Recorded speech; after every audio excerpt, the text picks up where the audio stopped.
Right. Peace. So today we're going to talk a little bit about, I want to tell you a little bit about 10 points of recovery.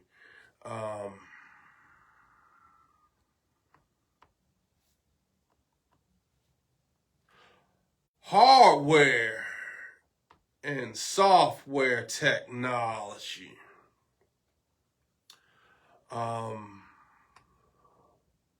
A lot of times when we think about hardware and software, we think about it's the technologies, we think about vehicles, weapons, you know, computers. When we get into information, we get into software aspect, we think about information and we think about apps.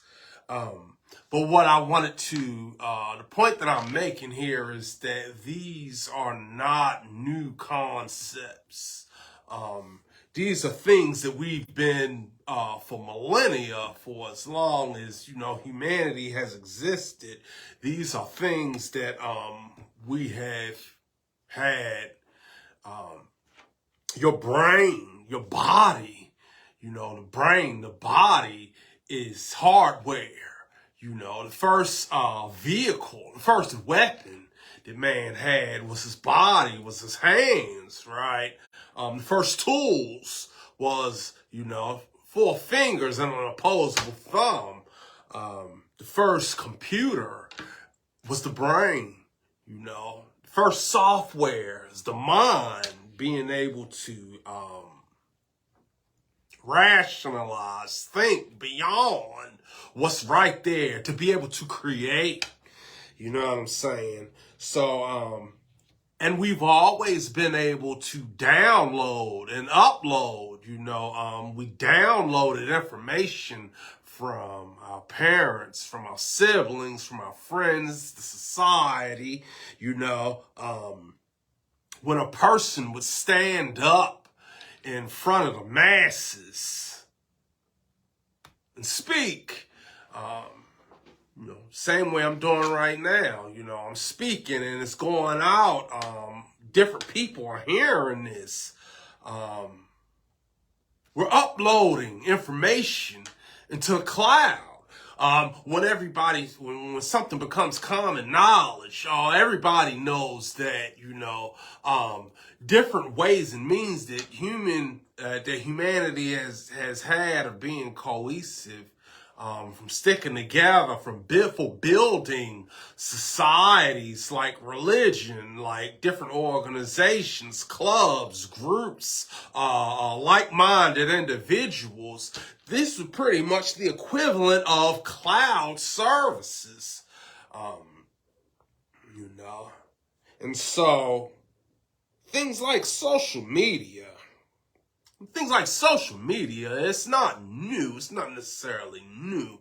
It's just that it's taken on a different form, right? And so, with that being said, what I want to introduce to you as an idea, right? Let's just imagine for a second if someone were able to upload a virus into the cloud, the way people do with malware, that malware or those viruses that make our phones and our laptops act funny, sometimes crash services. Imagine if someone were able to upload viruses that way, or the information that you downloaded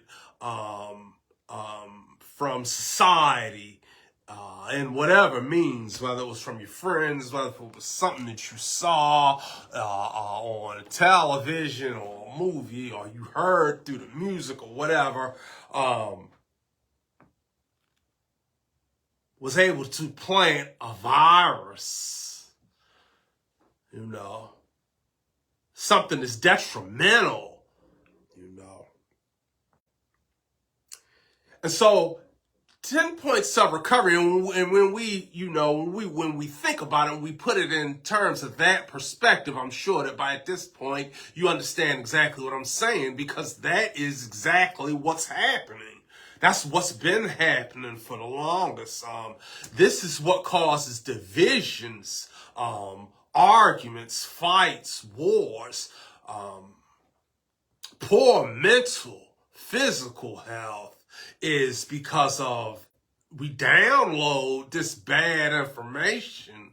We download these viruses and these ideas, and just like somebody who devises a virus, who creates a virus and uploads it, in the cloud services, or upload it into some other system, they do it because it benefits them in some way. But when you get that virus into your computer, that doesn't help you.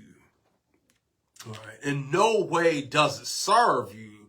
However, human beings, being what we are, being as advanced we are, we know how to develop these viruses and these systems of malware to seem like they're really good.